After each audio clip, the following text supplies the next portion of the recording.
Ô, Fabrício, até a minha segunda pergunta você já respondeu parcialmente, mas complementando, a gente viu aí, pelo menos eu vou citar essas duas casas que estão aqui na minha memória, né, que foi o JP Morgan, cerca de uns 15 dias atrás, colocando uma taxa de juros cedendo já esse ano, né, caindo ainda esse ano, né, ou seja, ali no final do ano, e o Bradesco também tendo uma visão mais otimista em relação aos juros, do que está no Boletim Fox, enfim, do que está na curva de juros. A pergunta direta é assim, onde é que eles estão vendo otimismo? Você consegue concordar com esse otimismo? Existe essa possibilidade de a gente ter uma taxa de juros, ou seja, a gente sobe agora em maio e começa a discutir ou ter quedas ainda esse ano, né? Ou seja, são dois grandes bancos, dois formadores de opinião, não é o consenso ainda, né? Ou seja, onde é que eles estão vendo otimismo para chegar nesse cenário?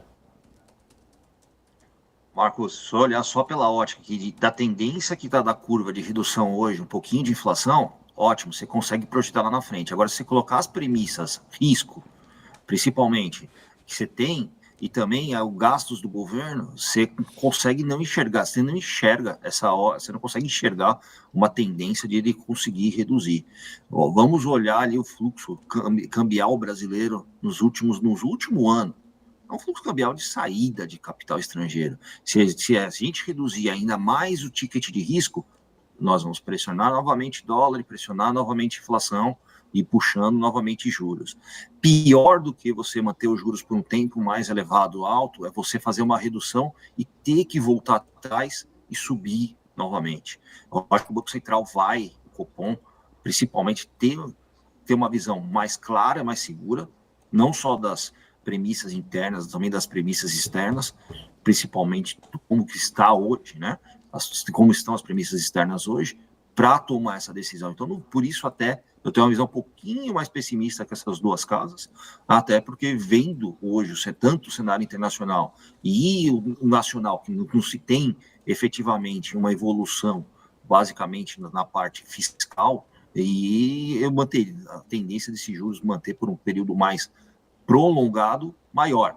E, obviamente, né, vamos fazer um paralelo aqui com os Estados Unidos, a tendência ali de se hoje, até o efeito tarifas, não se tem uma clareza o quanto vai mais pressionar a inflação nos Estados Unidos. Escutando um pouquinho o Paulo, principalmente ele nem se lastrear na questão do emprego, mas se você puxar que o custo de produção ou o custo até de serviços e todos os custos agregados, até pela essa barreira tarifária hoje grande da China, isso deve surgir um efeito após cessão de estoques. Isso nós estamos falando aí de 2 a 3 meses mais. Isso aí. Então, o que pode acontecer? O Fed também prorrogar essa redução de juros e, como consequência, também manter esse diferencial de juros por um tempo mais prolongado, que também tolhe o corte de juros das outras economias emergentes. Então, eu não vejo, até somando o cenário interno e o cenário externo, por isso que eu não vejo com uma ótica semelhante à pessoal dessas duas casas.